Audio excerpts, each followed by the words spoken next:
Media మిత్రులందరికీ నమస్కారాలు. తెలంగాణ జాగృతి అధ్యక్షురాలు శ్రీమతి కల్వకుంట్ల కవిత గారు జాగృతి జనం బాట పేరుతో 33 జిల్లాలకు తిరిగేటువంటి కార్యక్రమాన్ని ఏర్పాటు చేసుకొని సుమారు 11 జిల్లాలు తన యొక్క యాత్రను పూర్తి చేసుకున్నారు.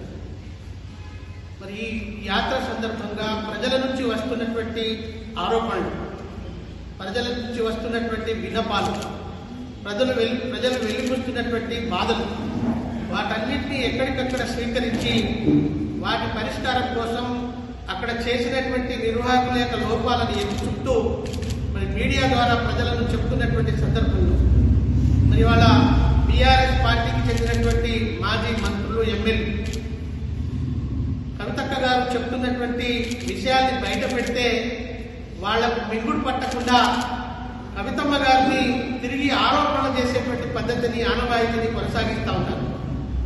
మొన్న వనపర్తి జిల్లాలో మాజీ మంత్రి నిరంజన్ రెడ్డి గారు ఆ జిల్లాకు అక్కగారు 2 రోజుల పాటు చేసినటువంటి యాత్రలో అక్కడి ప్రజలు తండోపతండాలుగా తన దగ్గరికి వచ్చి మొత్తుకున్నారు. అమ్మ, మాజీ మంత్రి నిరంజన్ రెడ్డి గారు, కొంత స్థలం ప్రైవేట్ స్థలం అయితే 100 ఎకరాల స్థలం ప్రభుత్వ భూమిని బినామీ పేర్లతో లావణి పట్టాలన్నటువంటి వాటిని కూడా కొనుగోలు చేయించుకొని ఆ భూమిని కబ్జా చేశాడు. అలాగే నది ఆనుకొని ఉన్నటువంటి ప్రభుత్వ భూముల్ని కూడా కబ్జా చేశాడు. మమ్మల్ని అందరికీ ఇక్కడ అన్యాయం చేశారు అని కొందరైతే అసలు బీసీలను చిన్న చూపు చూస్తూ చిన్న కారణాల చేత పోలీస్ స్టేషన్లో కేసులు పెట్టించి కొట్టించాడని అనేకమైనటువంటి ఫిర్యాదులు చేశారు. ఆ సందర్భంగా కవితక్క గారు ఆ విషయాన్ని ప్రజల ద్వారా మరి ప్రజలకు చెప్తే, పత్రిక ద్వారా ప్రజలకు చెప్తే నిరంజన్ రెడ్డి గారు కవితక్క పట్ల అనుచితంగా తన యొక్క పరిధి దాటి లిక్కర్ రాణి అనేటువంటి పేరుతో అవమానించేటువంటి పదాలు వాడాడు. ఆ కేసుకు సంబంధించిన విషయంలో గౌరవ మాజీ ముఖ్యమంత్రి కేసీఆర్ గారే తన బిడ్డ ఎటువంటి తప్పు చేయలేదని బహిరంగంగా పత్రిక ద్వారా చెప్పినటువంటి సంగతులు ప్రజలే మర్చిపోలేదు. అలాగే నిన్న కామారెడ్డిలో జరిగినటువంటి జాగృతి జనం బాట కార్యక్రమం సందర్భంగా కామారెడ్డి జిల్లాకు కాళేశ్వరం అంత పెద్ద ఖర్చుతో అంత పెద్ద ఎత్తున నిర్మించిన కామారెడ్డి జిల్లాకు నీళ్లు అందలేదనేటువంటి మాటలు వాడి ప్రజలకు చెప్పే ప్రయత్నం చేశారు.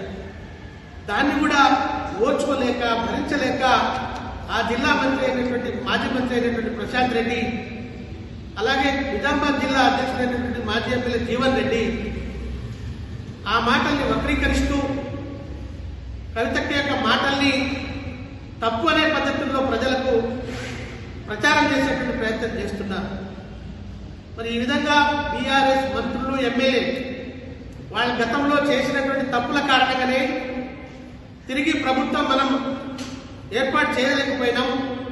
వాళ్ళ తప్పుల కారణంగానే ప్రజలు బీఆర్ఎస్ పార్టీ ఓడించి ఇవాళ కాంగ్రెస్ పార్టీకి అధికారం ఇచ్చారు అని అనేక సార్లు తన తండ్రి మాజీ ముఖ్యమంత్రి కేసీఆర్ గారికి పార్టీలో ప్రధానంగా అనేక సార్లు చెప్పే ప్రయత్నం చేసినా స్వీకరించకుండా కనీసం లెటర్ రాస్తే వాటిని మరి లీక్ చేసినటువంటి వాళ్ళను కూడా ఎవరు ఐడెంటిఫై చేయాలని చెప్పేసి గట్టిగా లెటర్ రాసినటువంటి డిమాండ్ చేస్తే దాన్ని కూడా పట్టించుకోకుండా ఇవాళ బీఆర్ఎస్ పార్టీ కవితక్క గారిని బయటికి విసిరేసిన తర్వాత ఇవాళ జాగృతి జనం బాట పేరుతో ప్రజలకు వెళ్ళి మరి తన బాట తను చూసుకున్నటువంటి సందర్భంలో మరి బీఆర్ఎస్ పార్టీ నాయకులు ఈ విధంగా తన పట్ల వ్యవహరించడాన్ని జాగృతి తీవ్రంగా ఖండిస్తుంది.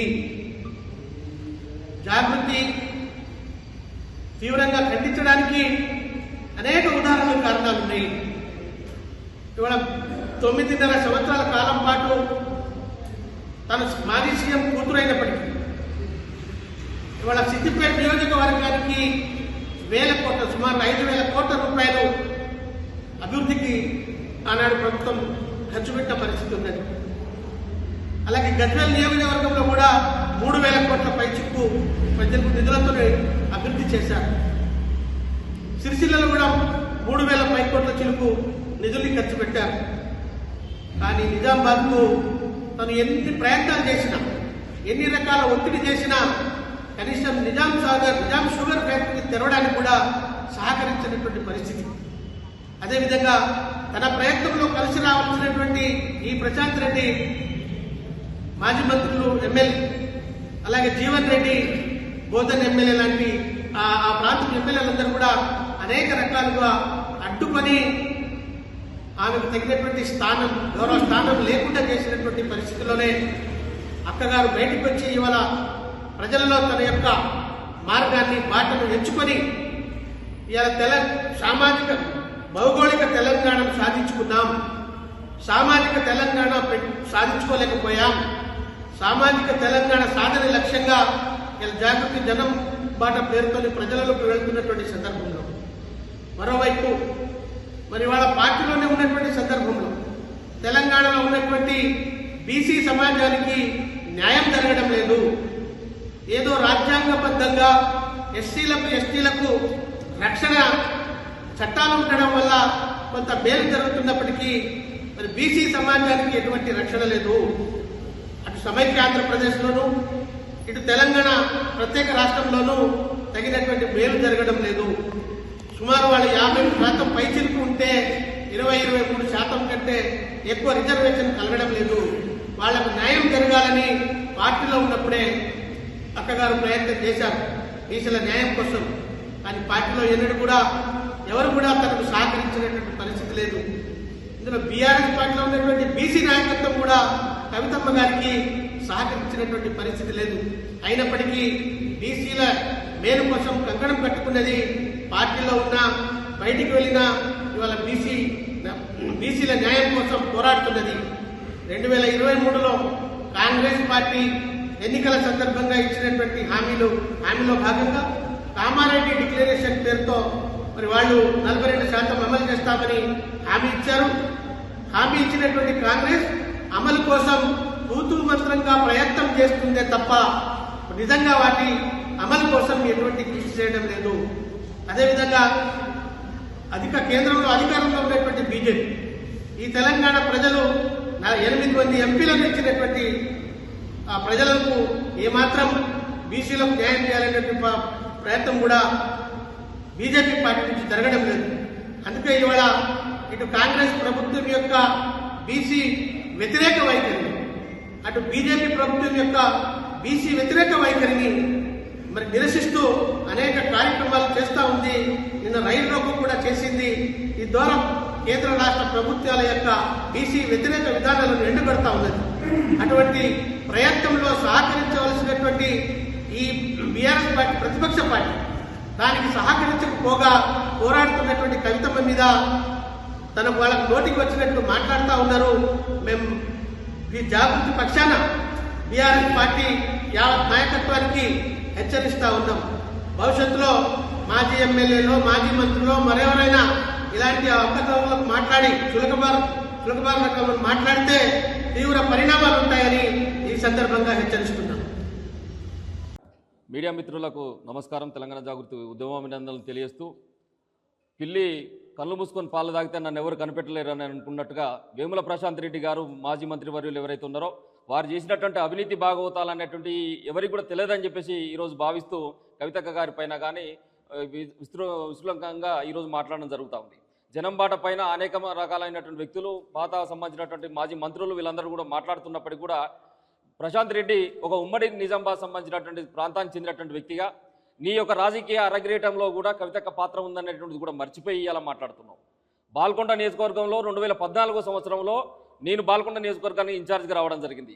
ఆ రోజు కవితక్క గారు అరగ్రేటం చేస్తున్నటువంటి సందర్భంలో కూడా సుమారు 120 మంది సంబంధించినటువంటి విద్యార్థి సైనికులతో నీ బాల్కొండ ప్రాంతంలో ఉండి ఆ 5 మండలాలను కూడా మొత్తం కూడా మేము పంచుకొని ప్రతి ఒక్క గ్రామ పంచాయతీని, చిన్న గ్రామ పంచాయతీలను, మేజర్ గ్రామ పంచాయతీలన్నీ కూడా తిరిగి చివరకు కరువు పని జరిగేటువంటి కట్టల దగ్గరకు కూడా పోయి ప్రజలను కలిసి ఆ రోజున మీ యొక్క గెలుపులో మేమందరం కూడా భాగస్వామ్యం అయినటువంటి విషయం ప్రశాంత్ రెడ్డి గారు మర్చిపోదు. ఇవాళ గత ప్రభుత్వంలో నువ్వు అనుభవించినటువంటి మంత్రి పదవి కూడా కవితకే చేసినటువంటి భిక్ష అనేటువంటి విషయాన్ని ప్రశాంత్ రెడ్డి మర్చిపోవద్దని చెప్పేసి ఈ సందర్భంగా ఇతవు పలుకుతున్నా. ఇలా వేముల ప్రశాంత్ రెడ్డి చేసింది ఏంటండి, R&B శాఖ మంత్రులుగా ఉన్నటువంటి వేముల ప్రశాంత్ రెడ్డి గారు ఒక బాల్కొండ నియోజకవర్గంలో R&B సంబంధించినటువంటి పనుల కోసము ఇసుక కావాలి నాకని చెప్పేసి 1,54,000 మెట్రిక్ క్యూబిక్ మీటర్ల సంబంధించినటువంటి ఇసుక ర్యాంపులను ఫారెస్ట్ చట్టాలను తొంగలు తొక్కి చివరకు వైల్డ్ లైఫ్ శాంచురీస్ని కూడా మొత్తం కూడా నాశనం చేసేసి అనుమతులు లేకుండా నీ తమ్ముళ్లకు దారాదత్తం చేసింది వాస్తవం కాదా ప్రశాంత్ రెడ్డి గారు? దీనిపైన సమాధానం చెప్పగలుగుతారా? మీ యొక్క చీకటి భాగవతాలు ఎవరికి తెలియదని చెప్పేసి ఈరోజు మాట్లాడుతున్నారో మీరు సమాధానం చెప్పాల్సినటువంటి అవసరం ఉన్నది. ఇలా అప్పనంగా అనుమతులు లేనటువంటివి చేస్తూ ఉంటే అక్కడ ఉండబడేటువంటి వాళ్ళందరూ కూడా అధికారులకు విన్నవించినా కానీ మిమ్మల్ని అడ్డుకోలేకపోయింది. ఎందుకంటే మీరు అధికారంలో ఉన్నారు, మంత్రిగా ఉన్నారు కాబట్టి మిమ్మల్ని అడ్డుకోలేకపోతే కోర్టును ఆశ్రయిస్తే కోర్టు ఆ రోజున మీ పైన చర్యలు తీసుకునే విధంగా ఆ క్వారీని తక్షణమే ఆపాలంటే ఆ ఇసుక ర్యాంపులు ఆపిలేసినటువంటి మాట వాస్తవం కాదా మీరు సమాధానం చెప్పాల్సినటువంటి అవసరం ఉంది. ఇలా అదేవిధంగా మోతే మండలం ఏదైతే ఉందో బాల్కొండ మండలం కంబర్పల్లి మండలంలో మీరు నిర్మించినటువంటి మీ తమ్ముళ్ళకు అప్పనంగా కాంట్రాక్ట్లు అప్పచెప్తే అక్కడ వచ్చినటువంటి చెక్ డ్యాంపులు కానీ లేకపోతే కల్వర్టులు కానీ వీటన్నిటిని కూడా భారీ వర్షాలతో మీరు నాణ్యత ప్రమాణాలు పాటించకుండా కడితే అవన్నీ కూడా కూలిపోయినటువంటి పరిస్థితి వస్తే ఇలా బాల్కొండతో పాటు కంబరపల్లి మోతే మండలాలు మునిగిపోయినటువంటి పరిస్థితిని గతంలో మనం చూసినాం. ఈ అవినీతి సంబంధించిన పనుల ద్వారానే కదా ఇవన్నీ జరిగింది. వీటికి సమాధానం చెప్పగలుగుతారా? మీరు ఒకసారి సమాధానం చెప్పాలి. మీరు R&B శాఖ మంత్రులుగా ఉండి భవన నిర్మాణ శాఖ మంత్రులుగా ఉండి ఏదైతే అమరజ్యోతి సంబంధించినటువంటిది అమరలా సంబంధించినటువంటి స్మారకం సంబంధించినటువంటి అమరజ్యోతి 120 అడుగుల సంబంధించినటువంటి అంబేద్కర్ విగ్రహం యొక్క నిర్మాణం, నూతన కలెక్టరేట్ల నిర్మాణం, నూతన వైద్య కళాశాలల నిర్మాణం, అదేవిధంగా ప్రతి జిల్లాలోకి పోతే ఏదైతే ఎమ్మెల్యేలకు కేటాయించినటువంటి క్యాంప్ ఆఫీసులు, ఎక్కడ పోయినా ఏదైతే ములుగులో ఉండబడేటువంటి హార్టికల్చర్ సంబంధించినటువంటి యూనివర్సిటీ, ఈ అన్నిటి నిర్మాణాల్లో మీరు అవకతవకలకు పాల్పడ్డారు, నిధులు గోల్మాల్ జరిగిందనేటువంటిది విషయాన్ని ఎవరికి తెలియదనుకుంటే ఇలా హాస్యాస్పదం వేముల ప్రశాంత్ రెడ్డి గారు అని చెప్పేసి ఈ సందర్భంగా తెలియజేస్తాను. అంతేకాకుండా R&B శాఖ మంత్రిగా మీరు రాష్ట్రానికి ప్రాతినిధ్యం వహిస్తున్నారా, కేవలం బాల్కొండ సంబంధించినటువంటి నియోజకవర్గానికి పరిమితమయ్యేలా సమాధానం చెప్పాలి. ఇలా ఉమ్మడి నిజామాబాద్ జిల్లాలో ఉండబడేటువంటి బోధన్ ప్రాంతానికి ఒకసారి పోదాం.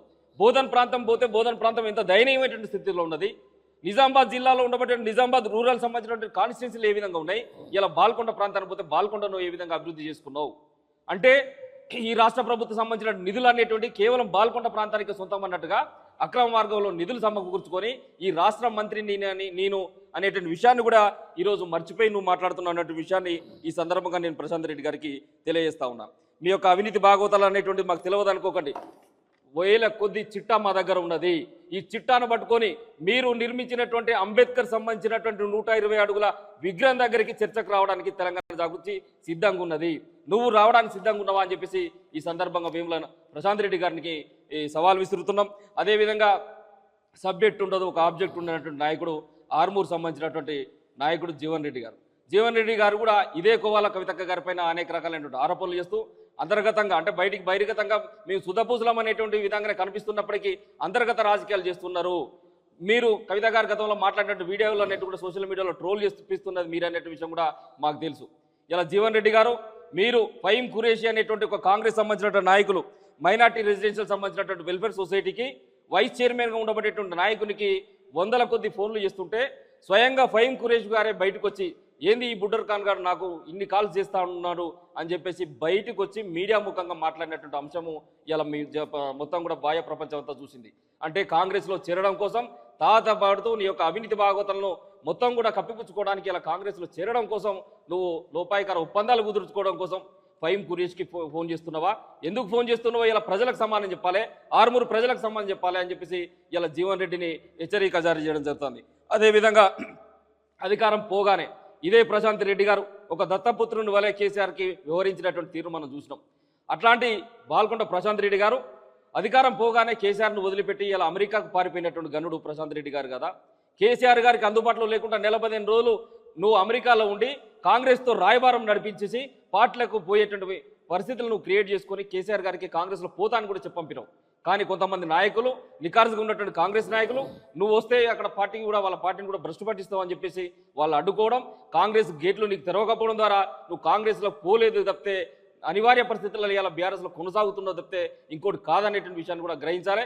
ఇంకోసారి కవితక్క పైన ఎట్లాంటి నిరాధారమైనటువంటి ఆరోపణలు చేసినా, ఎట్లాంటి ట్రోలింగ్కు పాల్పడ్డా మీరు ఉమ్మడి నిజామాబాద్ జిల్లా నాయకులు అనేటువంటి విషయాన్ని కూడా మర్చిపోయి తెలంగాణ జాగృతి తీవ్రంగా ప్రతిఘటిస్తుందని చెప్పేసి ఈ సందర్భంగా తెలియజేస్తారా. అదేవిధంగా ఫస్ట్ 2014లో ఎలక్షన్లో ఇదే ప్రశాంత్ రెడ్డి గారు మీ తమ్ముళ్లతో కూడా కవితక్క మీద మీరు కారు గుర్తుకు ఎమ్మెల్యేకి ఎటైనా వేయండి, ఎమ్మెల్యేకు కారు గుర్తుకు వేయండి, కానీ ఎంపీకి వచ్చేసరికి మీరు రిటర్న్ వేసుకోండి అని చెప్పేసి దుష్ప్రచారం చేసినటువంటి పరిస్థితి. ఆ రోజు తెలంగాణ జాగృతి కార్యకర్తలం, తెలంగాణ జాగృతి విద్యార్థి సైనికులు నిలబడి ఆ రోజు కవితక్కను గెలిపించుకున్నాం. పార్టీ పైన నమ్మకంతో రెండోసారి ఎలక్షన్ వచ్చినప్పుడు ఎంపీగా కంటెస్ట్ చేసినప్పుడు మేము కొంత జాగృతి సైనికులు దూరంగా ఉంటే, పార్టీని నమ్మి దూరంగా ఉంటే, మీరు చేసినటువంటి అంతర్గతంగా చేసినటువంటి లోపాయకరంగా కొంతమందికి అమ్ముడుపోయి మీరు చేసినటువంటి కుట్రల్లో భాగంగా కవితక్క ఓటమి పాలైంది తప్పితే ఇంకొకటి లేదని చెప్పేసి, ఈయాటికి నువ్వు అనుభవించినటువంటి మంత్రి పదవి కూడా కవితక్క ప్రసాదించిన భిక్ష అనేటువంటి విషయాన్ని గుర్తుపెట్టుకోవాలి ప్రశాంత్ రెడ్డి, ఖబర్దార్ అని చెప్పేసి ప్రశాంత్ రెడ్డి గారిని హెచ్చరిక జారీ చేస్తాను.